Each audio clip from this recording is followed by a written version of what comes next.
Bonjour à tous, c'est Prof et Geek. Je suis très heureux de vous retrouver pour une nouvelle vidéo sur mes achats comics et mangas du mois de mai 2021. Ce mois-ci, des achats variés qui font très plaisir. J'ai trouvé un manga qui est un peu un hommage à Berserk, une série de comics dans laquelle je voulais me lancer depuis un petit moment, je vous en avais déjà parlé, on va découvrir laquelle c'est, et des suites de séries que j'avais déjà débutées depuis un petit moment. On commence par le manga. Dans ma précédente vidéo, je vous avais parlé des occasions faites par les éditeurs. Là, j'en ai profité, j'ai acheté un bundle de manga qui comprend les 2 premiers tomes d'une série. En fait, j'avais commencé à feuilleter le numéro d'un des spin-offs de la série dont j'avais déjà entendu parler, en grand bien. Alors, je ne savais pas du tout que c'était un spin-off, mais le vendeur m'a conseillé un petit peu et m'a dit non, mais commence pas par celui-là. Ça, c'est une des séries annexes qui viennent de sortir. Faut que tu commences par tel tome. Et il s'avère que ces tomes-là étaient en promo et il y avait le bundle. Ce manga, c'est Goblin Slayer, paru chez Kurokawa. Goblin Slayer, c'est un manga médiéval fantastique qui est à la croisée des chemins entre Berserk, le jeu de rôle, notamment Hearthstone. J'ai dévoré les 2 premiers tomes et j'ai de suite acheté les 2 tomes suivants. Le manga Goblin Slayer est un peu particulier puisqu'il y a 2 spin-offs en plus de la série régulière. Dans la série régulière, il y a 10 tomes. Vous avez également le spin-off Goblin Slayer Year One qui comporte 5 tomes si je ne me trompe pas, qui se passe en fait avant la série régulière et qui raconte la première année du héros principal. Et ils viennent également de sortir un nouveau tome que j'ai découvert en le feuilletant dans mon comic shop en fait, qui est la série Goblin Slayer A New Ground. Alors les spin-offs dans le manga, ce n'est pas nouveau. Vous avez par exemple GTO, qui est la suite de Young GTO. Et GTO a eu plusieurs spin-offs comme Lost Paradise, qui est toujours en cours de parution, et Shonen 40 Days, qui date un petit peu. Mais ces spin-offs dans ces séries-là sortaient bien après. En fait, l'auteur revenait sur sa série phare et il développait toujours son univers. Là, tout est en cours de parution en ce moment même. Ça fait un peu bizarre et d'ailleurs il y a plusieurs autres mangas qui font la même chose comme L'Attaque des Titans et My Hero Academia aussi je crois. J'ai pas l'habitude, moi j'aime bien finir un truc et commencer autre chose. Dans Goblin Slayer, en plus des 3 séries de mangas, vous avez également les romans et un jeu de rôle au Japon. C'est vraiment très étendu, les auteurs travaillent beaucoup. On va voir un petit peu ce que ça va donner. Moi pour l'instant j'adore. C'est vraiment un mélange parfait avec le manga et le jeu de rôle comme moi j'ai pu le découvrir. On voit des astuces que certains joueurs pourraient avoir qui sont vraiment réalisées. Le dessin est superbe et retransmet bien ses idées. L'univers est bien développé dès les premiers numéros, mais tu attends toujours de découvrir certaines petites choses. Par exemple, le héros est toujours masqué et quand il enlève son armure, on le voit toujours de dos ou de côté avec les cheveux qui cachent le visage. On ne sait pas encore qui c'est. Ça égaye vraiment ma curiosité, c'est vraiment une bonne surprise. J'ai trouvé également que ça faisait vraiment un hommage un peu à Berserk dans la conception du monde, puisqu'il y a les mêmes... Il y a des créatures un peu identiques avec les gobelins, le côté un peu monstre qui attaque les hommes qu'on retrouve dans Berserk. Alors attention, hein, ce n'est pas vraiment, c'est pas la suite spirituelle de Berserk, loin de là, mais je trouvais qu'il y avait des côtés qui se ressemblaient. Il y a quand même le côté médiéval qui est présent. En plus, Miura vient de décéder, l'auteur de Berserk. J'ai trouvé celui-là, c'est vraiment pour moi la suite. Je fais un petit aparté sur Berserk. Je pense que je ferai une vidéo un jour pour vous parler de ce manga qui est juste exceptionnel. Il est facilement dans mon top 3 de mes mangas préférés. L'auteur vient de décéder, j'espère que son assistant va prendre la suite. Il y a des bruits de couloir qui disent que c'est possible, d'autres qui disent l'inverse, comme quoi il n'est pas prêt, comme quoi ce n'est qu'un assistant et qu'il y a toute une hiérarchie dans les mangakas pour arriver à avoir une série. Et est-ce qu'il aura les épaules pour pouvoir prendre la suite d'un manga iconique comme celui-là qui dure depuis plus de 20 ans. Moi j'aimerais vraiment avoir la fin de Berserk, j'ai plein d'idées voilà, qui me traversent l'esprit. J'imagine un combat final, Guts contre Griffiths. Ça m'a vraiment bouleversé comme beaucoup sa mort et me dire bon, j'étais déjà très triste pour l'auteur en lui-même et pour sa famille, hein, d'abord en pensant à lui et après de suite j'ai pensé au manga en me disant purée, on n'aura jamais la fin. C'est un peu égoïste de ma part, je sais, mais voilà, ça m'a tellement pris au cœur et au trip parce que cette série est tellement importante pour beaucoup de lecteurs, dont moi. Il est sombre au possible, tu vois la rédemption du personnage principal. Il y a un petit peu un côté comme ça d'ailleurs là-dedans. C'est une série que je vous conseille si vous êtes amoureux du JDR, de Berserk. Voilà, foncez dessus, c'est vraiment qualitatif. Passons aux comics. Il y a quelques mois, je vous parlais de la série Judge Dredd parue chez IDW aux États-Unis et chez Réflexion, l'éditeur français. Je vous avais expliqué qu'il y avait également un autre éditeur qui proposait du Judge Dredd. Et ça y est, j'ai craqué. Je me suis pris Judge Dredd, les affaires classées, tome 1, paru chez Delirium, ainsi que Judge Dredd aux origines, paru également chez Delirium. Alors ces séries, pourquoi elles sont importantes? Delirium a acquis les droits de la maison d'édition anglaise qui a publié Judge Dredd à l'origine, qui est 2000 AD. Les affaires classées reprennent les premiers récits qui ont été créés sur Judge Dredd dans le magazine anglais, donc en noir et blanc, avec vraiment les idées de l'époque, la guerre froide, voilà, tout ça, tous ces thèmes-là, on les retrouve un peu dans les récits. On retrouve tout l'univers qui a été créé, etc. C'est une réédition, puisqu'il faut savoir que Manga Comics avait sorti 4 tomes il y a pas mal d'années et avait finalement laissé tomber la série. Delirium a récupéré la série il y a quelques années et ils sortent 1 à 2 tomes par an. Le tome 6 vient juste de sortir ce mois-ci d'ailleurs. Donc moi là je n'ai que le premier, je vais me prendre les 5 suivants bientôt. Le problème que j'ai, c'est que je ne les trouve pas en librairie de suite, donc il faut les commander. Voilà, je vous ai expliqué que moi ça me plaisait pas des masses de commander, parce qu'il faut attendre. Quand je vais chez mon libraire, en fait j'aime acheter de suite. Si vous voulez vous lancer dans Judge Dredd, je vous conseille de prendre le tome 1 des affaires classées très rapidement, puisque j'ai pu discuter avec l'éditeur sur les réseaux sociaux, et ils vont bientôt tomber en rupture de stock sur ce tome là. Sur les autres tomes ça va, mais sur ce tome-là, il faut vraiment le prendre très très vite. J'ai acheté ces 2 volumes puisque en fait, je suis tombé sur une vendeuse qui me les proposait à 24 € pour les 2, plus les frais de port. Donc c'était vraiment un tarif vraiment génial, puisque 24 €, c'est même pas le prix de ça, qui est plutôt autour de 35. Les tomes, les affaires classées, voilà, jusqu'au 5 reprennent la réédition des tomes parus chez Soleil. Par contre, le tome 6 est un inédit, il fait un peu justement référence à la guerre froide dont je vous parlais, puisqu'on voit les juges des mégacités russes qui sont là, enfin plutôt soviétiques pour l'époque, qui débarquent. Donc voilà, je suis un peu impatient de découvrir ça. Donc ceux-là sont en noir et blanc.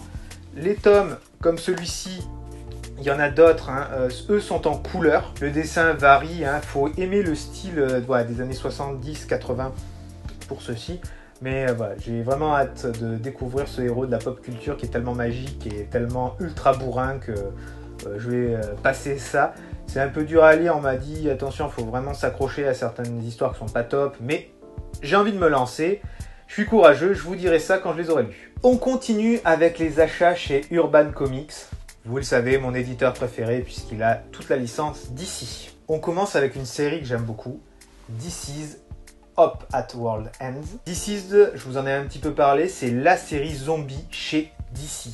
Voilà, qui concurrence Marvel Zombie chez Marvel. Je ne vais pas trop rentrer dans les détails. Un virus se répand sur Terre et contamine une grande partie de l'humanité et les super-héros et super-vilains également. Et en fait, on voit comment réagissent les vivants qui essayent de sauver le plus de gens possible et de trouver une solution à ce problème.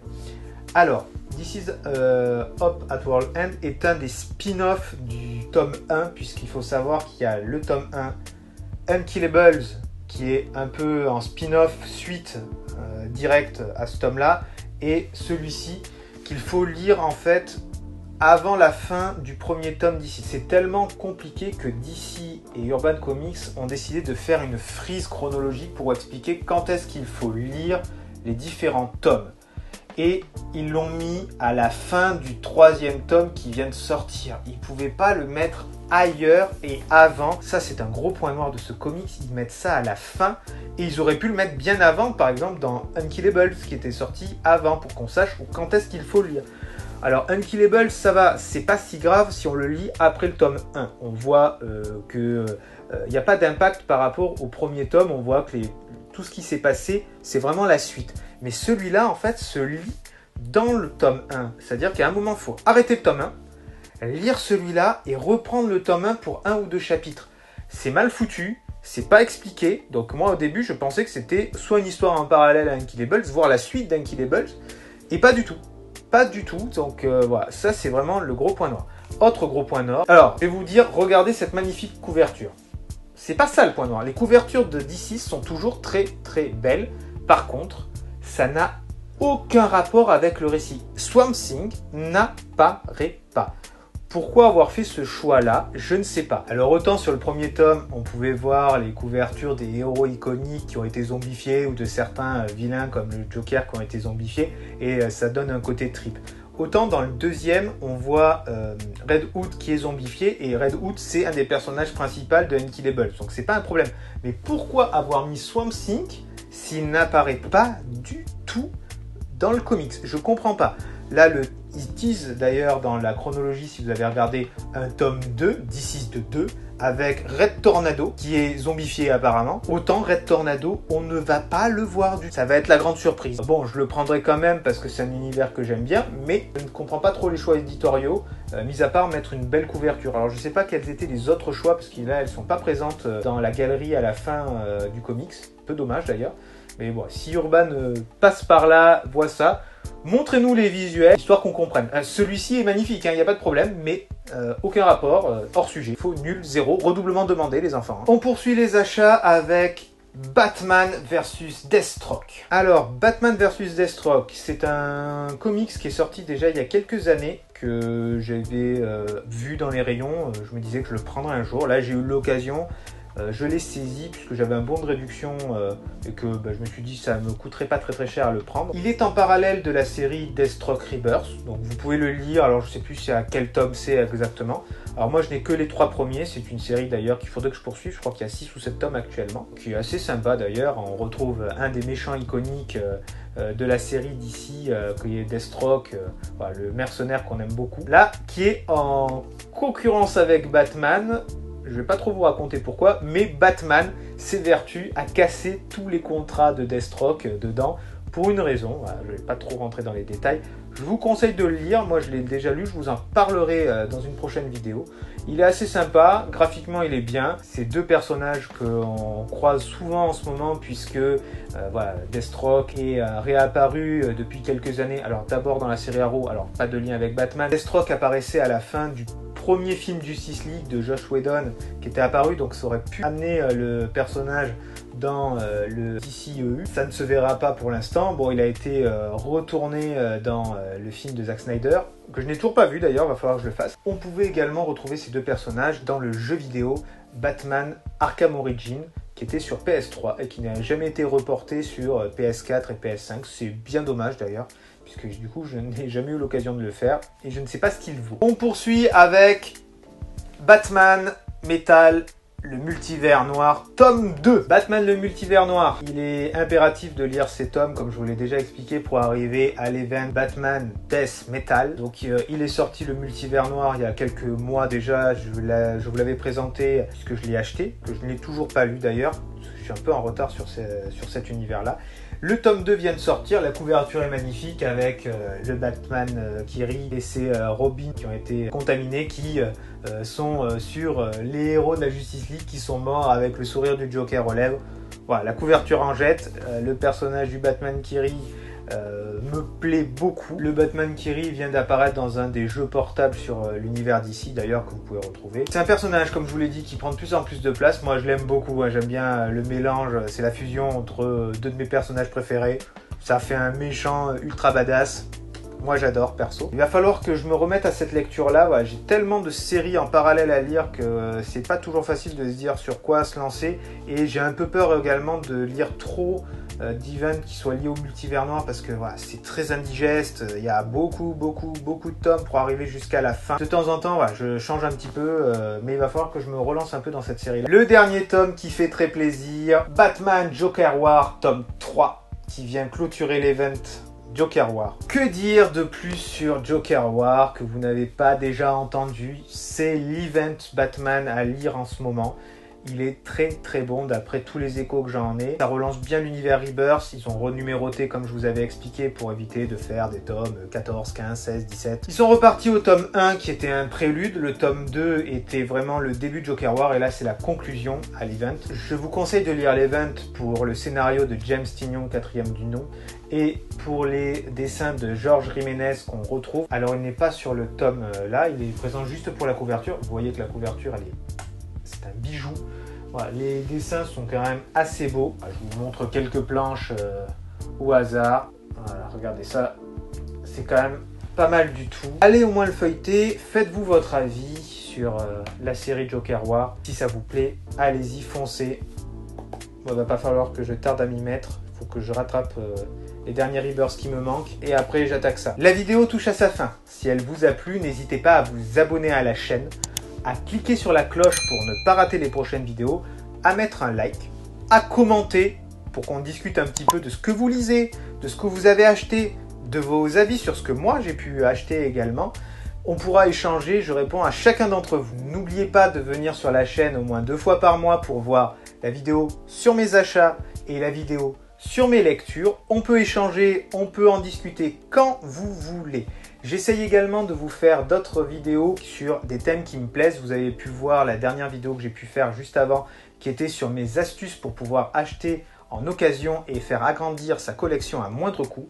N'hésitez pas à aller la voir, j'espère qu'elle vous a plu. C'était Prof et Geek. Je suis très heureux d'avoir fait un petit bout de chemin avec vous dans ce multivers de la culture pop.